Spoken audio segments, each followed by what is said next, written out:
So pretty much every time I go to the gym, I gotta take a poop like every single time before. And it's kind of exhausting. I don't know if any of you guys feel like that, but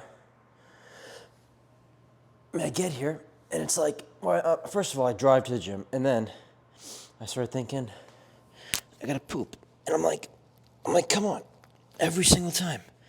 And it's kind of exhausting too, so I don't really want to do it. I feel like I'm like looking wasting energy for the gym, but that's just part of it. And you could feel it coming too, you know. Not to give too much information, but I feel like it's something everyone deals with. And it's definitely from the pre-workout that I take. I mean, no question about it. If I don't take pre-workout, I don't get that. So it's a combination of taking pre-workout, being nervous already, a little bit of anxiety before the gym, which is normal when you're trying to break PRs or just lift heavy weight. So, and before every session, for the most part, I do like a little bit of a stretching routine. So this is one that I kind of like to do. Kind of just opens up my hips and my quads and my calves, lower back. And I do this twisting method I've kind of created. I kind of push my shoulder forward. And then I go to this side. And then once I feel like I've done enough, I stand up and I crack my, like, I don't even know what it is, but I crack something in like my glute hamstring area here, where I just kind of like drive my heels back and contract my glutes, and I get this crack, and for some reason the crack makes me feel like I've loosened up. And then I just do a couple stretches, a couple of these, and then you should be ready to go.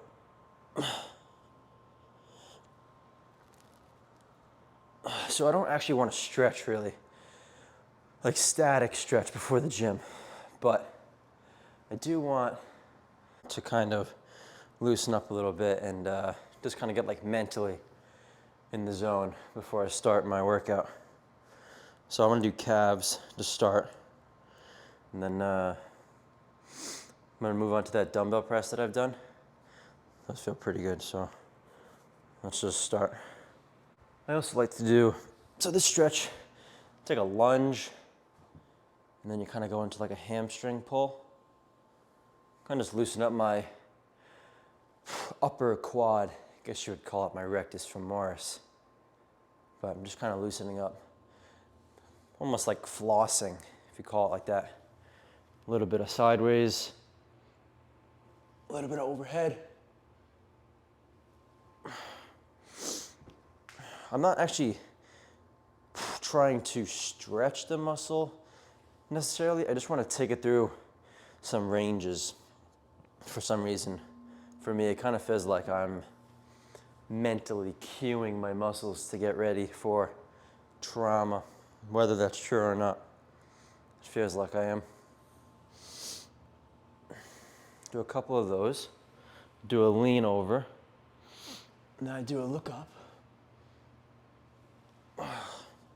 And then I do one of these. And then I'll probably switch and go back since I forgot to do it over here. I'll go down. And then once it feels like I've loosened up, crack that. And I crack that.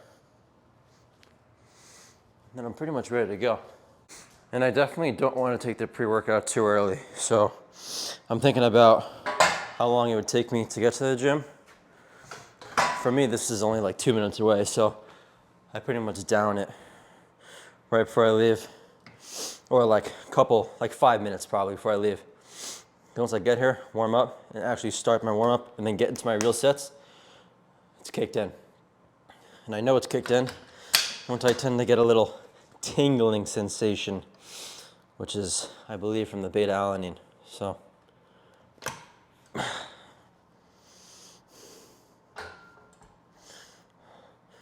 So I start off with one plate. Just kind of feeling it, warming it up a little bit. So as I go down, I'm going a little bit below parallel. And then I'm rolling my toes. Right there, feel a stretch behind my heel a little bit, up to my back of my knee, and then I'm rolling onto the pad of my big toe. That, and then I feel a peak contraction. Once I get to my heavy weight, I'll probably just hit that contraction and then come back down.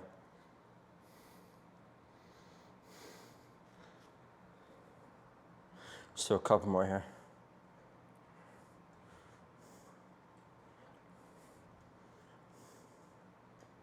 Do one more. I would say probably 2 warm-up sets, and then you can get into your heavier sets. So I'll probably jump straight to 2 now. I'll walk around a little bit, and then I'll do this, and then I'll probably do 2 plates and a 35. The mic comes with a little like fuzzy thing, but I don't know if I should be using that or not. Kind of feels like it just gets in my way, but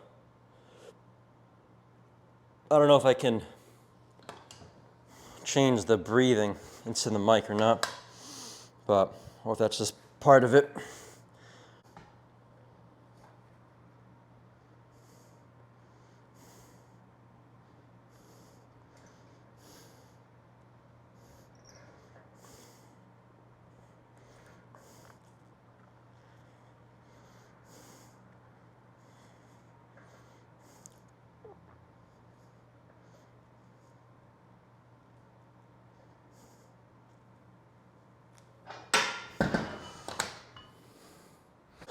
I've experimented with how many sets or how frequent I train my calves. Calves definitely seems to be a hard one to grow. I mean, everything's hard to grow, but I'm experimenting with just doing 1 set. And if I don't get any weaker, and I potentially am getting stronger over time, then it's doing what it needs to do. So just putting all my energy into 1 set. But I've also done 6 sets of calves every 3 days. But I'm not even sure if I see a difference. I do get burnt out though, that's for sure, when I do too many sets. And I no longer really want to train calves. And I mean, you can even like irritate your ankle a little bit. Probably if you go too heavy also. I'm definitely pushing the weight.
It's definitely not feeling too much lighter as the weeks go on.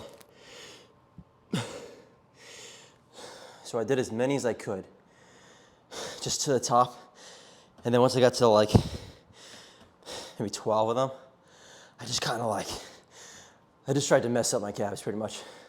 Bouncing them, just causing as much tension and pump as I can. And if you don't have a big pump after the set, then you're probably not mentally connecting to the weight tearing your calves as you go down, and explosive tearing as you go up. So right now, this is super swollen.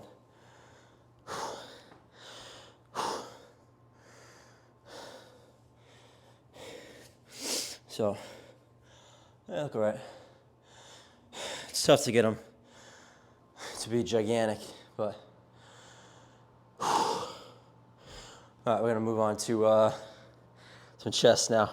I'm gonna do the same thing as I did last week. Dumbbell press felt good.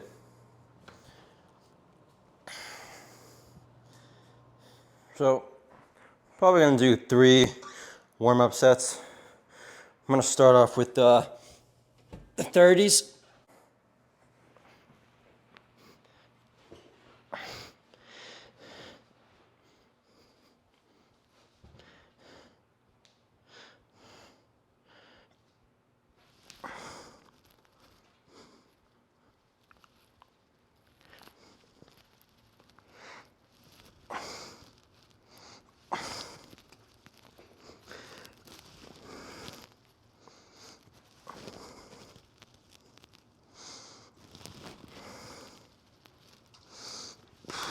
Do a couple more here. Just kind of feeling it out.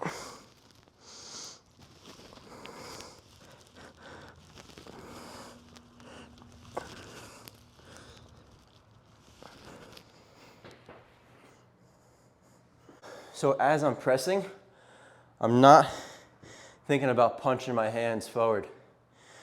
I'm actually bringing my chest up, almost like I'm trying to bring my chest to the dumbbells.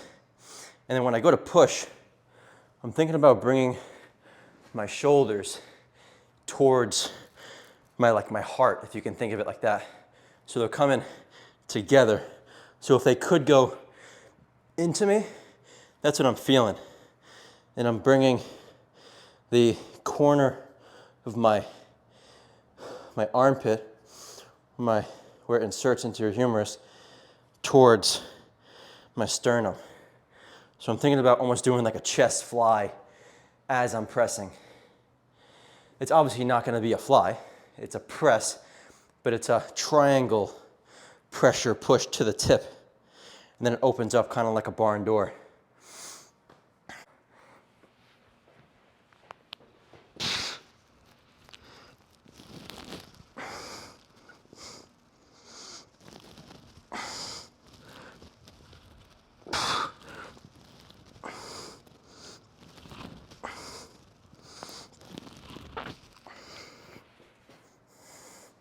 So once I kick it up and I get to this position, I'm kind of connecting to chest right away. I'm not just getting here and then pressing it straight up. I'm keeping chest high, keeping abdominals sucked tight and in towards my spine. And I'm kind of feeling like a little bit of a, not bouncing it, but I almost feel like I can do a little bit of this. And I'm feeling that tension drive through outer pec and then into inner as I press. The whole pec works during the entire movement, but that's how it kind of feels as I'm pressing. It kind of feels like it's pulling in and I feel this contract. So take that for what it is. Helps me. Little mental cue. I'm gonna do 65s for probably just one. Just wanna feel it out. And then go with 75s.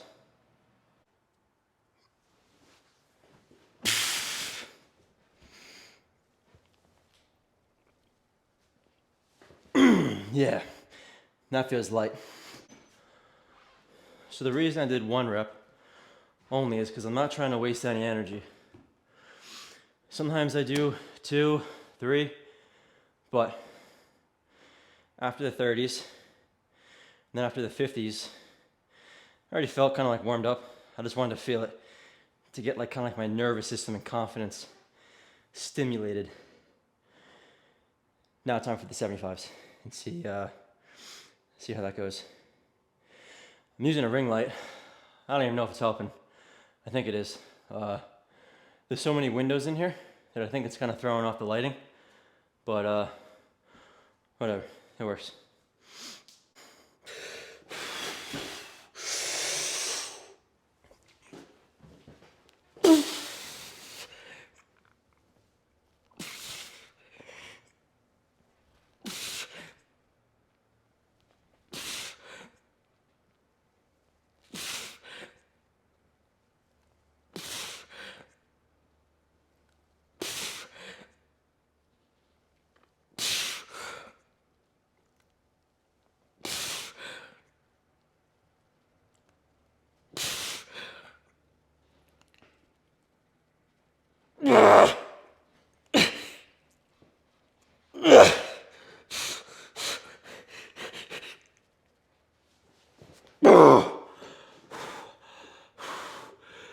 So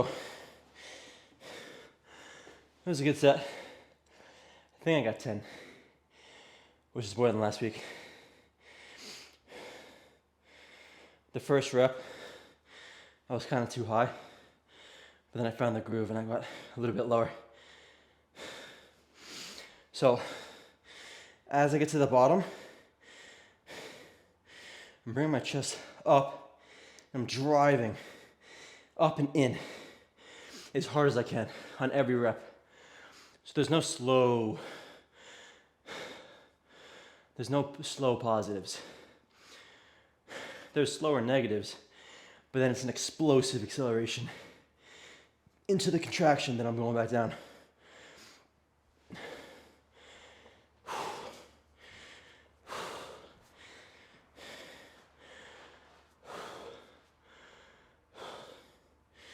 So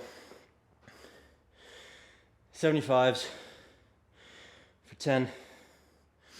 It's pretty good. I'm gonna increase this angle. I'm gonna go down to 65s and I'm gonna do a set there. I'm not gonna do any warm up. I already feel like I'm pretty warm.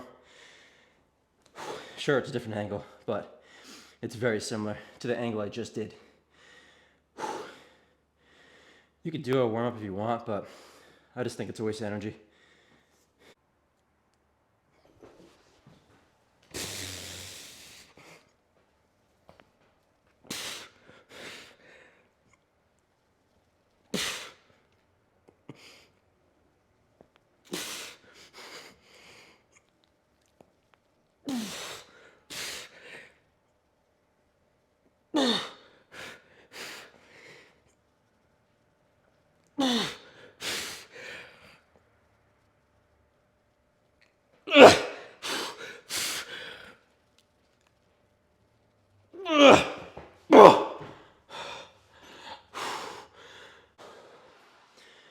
So that was as many as I could. I think I failed in that 8th one.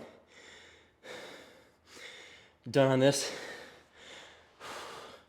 That's all I'm gonna do from chest.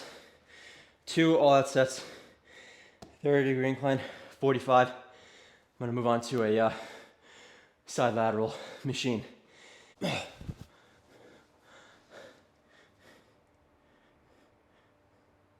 is decent. So right now, if you put your arms out to the side, you should feel a big pull that wants to pull your arms back. If you feel your chest, it should be swollen from top to bottom. If you try to flex it, it should be hard to do. That means that you fatigued your chest maximally. Or, I mean, who knows if it's maximal, but you definitely stimulated new growth. You've pushed as hard as you can on that last rep and it's not moving at all. And if you're mentally connecting to your chest, then you should be progressing over time. If you're recovering properly, enough sleep, enough days off between the next time you train that body part, and eating properly.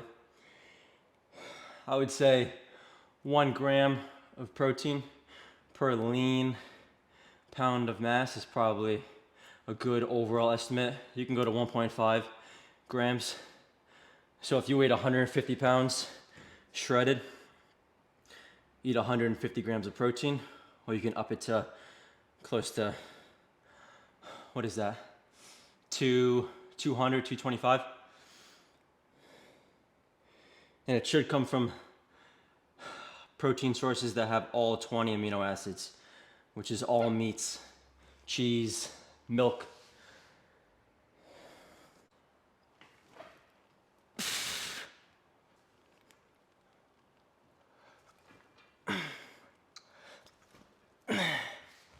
Alternative is a cable side lateral. You can do it 1 arm at a time. You can do it with the handle, D handle. If you have a cuff, could be even better. That's what I use, but either way it works. Or if you're working out at like an LA Fitness or something, you'll have that free motion dual cable where you can do it both at the same time. So it's time efficient. But either way, if you don't have those, then dumbbell side laterals will work. The only negative to a dumbbell is that at the top, there's a lot of tension since it works with gravity. And as you come down, there's not a lot of tension right here. So if you do them, stop about right there. So at least you can keep some tension on the side delt. But if you choose not to do that, and just go all the way down, as long as you push really hard, as many as you can, do some partials, and then you should.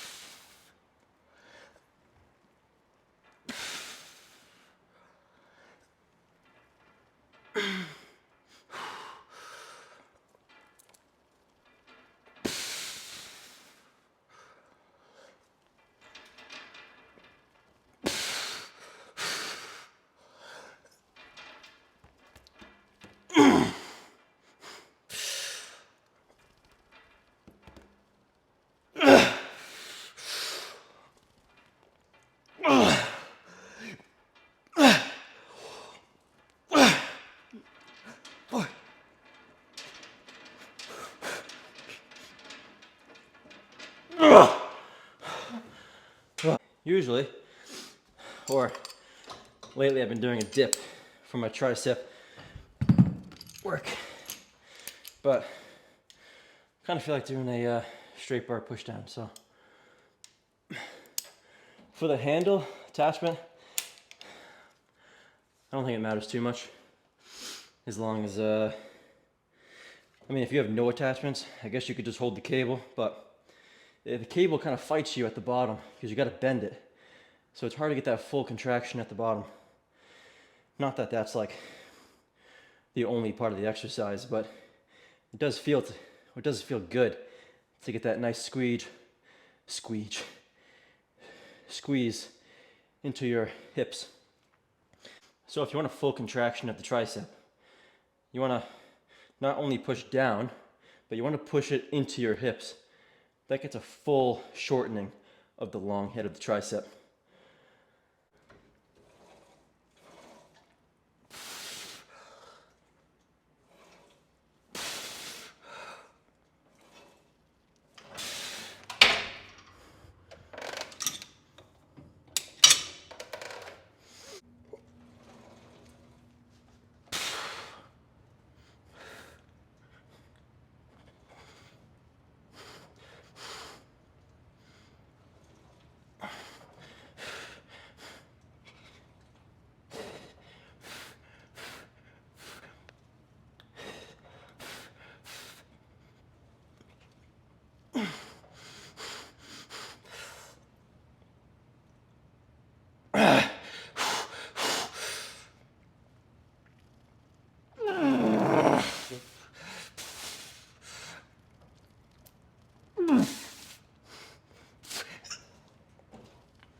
Once I get to the bottom, I knew I couldn't have another one left, or I didn't have it. So I just came up slow, and then I tried to stop it about right here, but I couldn't even hold at that point. It just ripped me up, and I tried to do like 2 partials, but I couldn't really do it. More of like a stretch for the tricep now. So it's probably gonna do that skull crusher. So you can either do a barbell skull crusher. I think the easy curl bar, the one with the curves in it, is easier on the wrist, but you could do a straight bar if you feel like it. You can do dumbbells, and you can do any angle really. Feel what angle feels the best. I've been doing flat. Just feels good for me. I'm gonna go thumbless for this, feels better.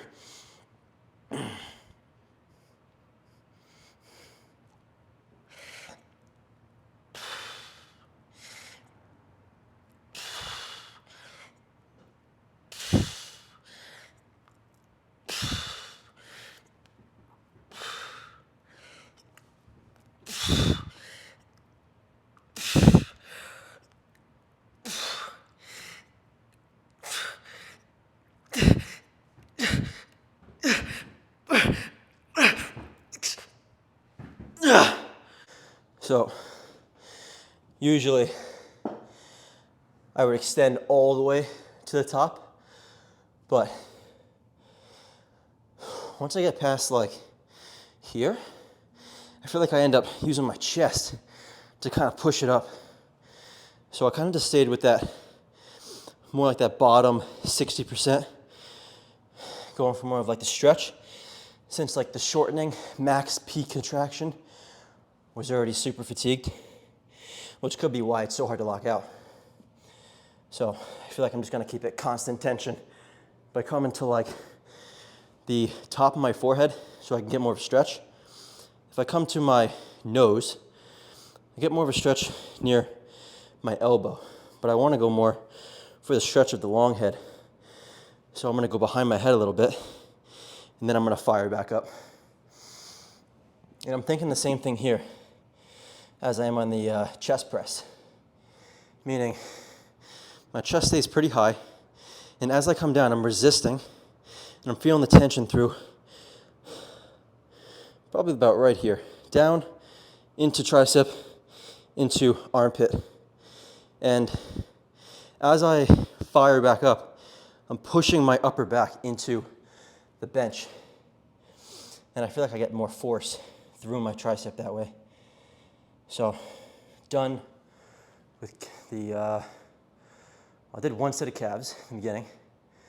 Did the chest, shoulders, triceps. I'm not gonna film it. It's, oh, I might film it, whatever. It's a anterior tibialis for the front of the calves. So you can develop the calves from the back, and you can develop the calves from the front.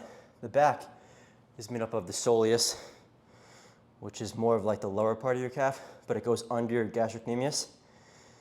It gets worked more in the seated calf raise. And then if you would do a standing calf raise or a calf raise on a leg press, you feel the stretch more in the back of your knee. That's because that's the gastrocnemius stretching. It attaches over your knee. The soleus does not. So, but they're both gonna get worked on either of them. But in theory, the more stretch the muscle gets, the more it's gonna wanna retract back.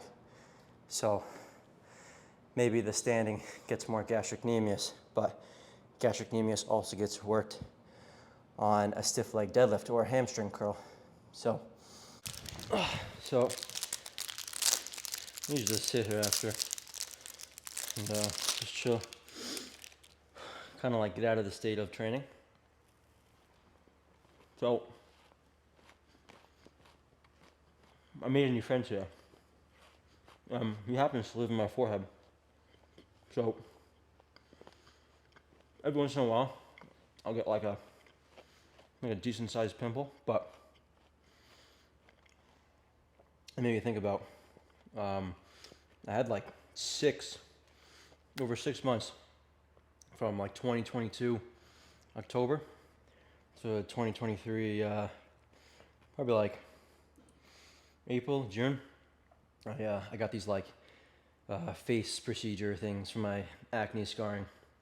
So each month I got it's like a micro dermabrasion thing. It was super painful, but it made my acne scars heal so much. So now I'm like pretty clear. It used to be pretty bad because in college I had this like extreme habit of washing my face like 5 times a day, and it just got like terrible. And I was using like this ointment called tretinoin, and I thought more is better. So I just like it was just like drying it out, and it was making it worse. And I thought I had to like get through this phase of like breakouts before it actually starts going back down, because that's what I was reading about. Nothing I read said to do it 5 times a day. For some reason, I thought my face was different. And then once I figured it out, it was too late, and my face was all messed up, which definitely affected my confidence big time. And it was terrible. I know there's other people out there that don't even like leave their house because their acne is so bad, and I was one of them. So once I got it cleared up, it was a game changer in my life. So, I went to a dermatologist called Advanced Dermatology. It was in, I live on Long Island, so it was in a town called Setauket, and game changing. So, really was a big improvement in my life. I'm very happy I did it. It was expensive, but it was like $1,000 per treatment. So I spent like $5,000 on my face, and but before you know it, it's back to normal, and it feels really good. So I'm eating like this like zone bar. What's it? 14 grams of protein. 14 grams, yep. 6 grams of fat. 30 grams of carbohydrate. I usually have 2 of them, but I only have 1 right now. So after this, I'll go home and I'll have something. I'm not even sure what I'm gonna have. I don't really have a set meal plan. I just know I need protein, carbohydrate, and fat post-workout within an hour. I'm not one of those people who think it's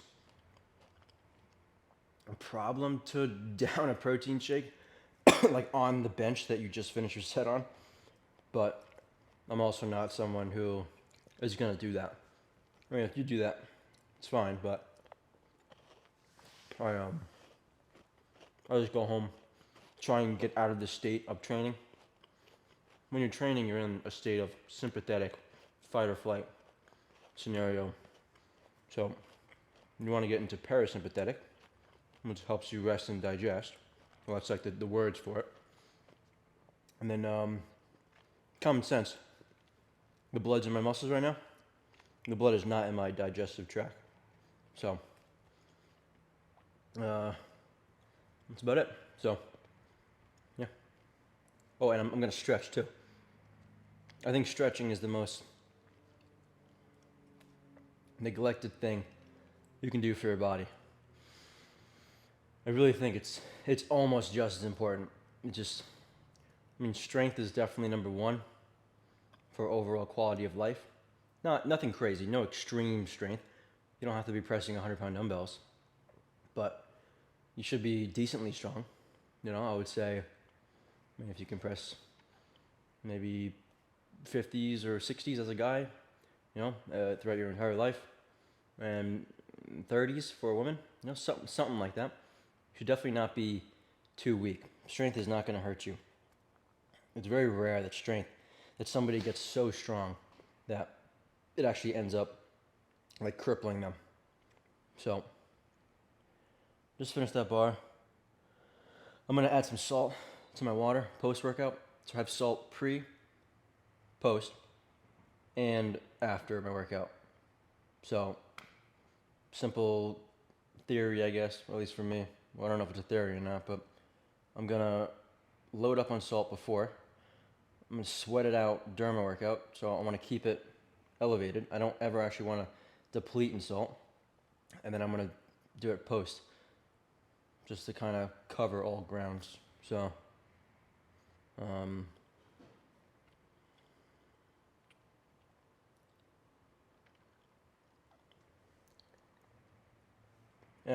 I uploaded a dog video. People seem to like that, so maybe I'll upload it again. Maybe I'll even bring him to the gym, and he'll just like kind of wander around, as dogs do. The worst case scenario is I bring him here and he somehow runs into me like during my lift, like a squat or something. That would just be terrible. I'm sure he wouldn't do that, but I don't know, you never know. So maybe I'll just bring a bone here. He'll just like chew on it as I'm like lifting or something. I don't know. So we'll see. But for now, done with the bar. Go home, chill, edit this video, and then shower. I try to shower first, because when I edit it and then I watch TV, and then all of a sudden like fucking 9 hours goes by. So, but I'm probably gonna edit the video first, upload it, and then take a shower, chill.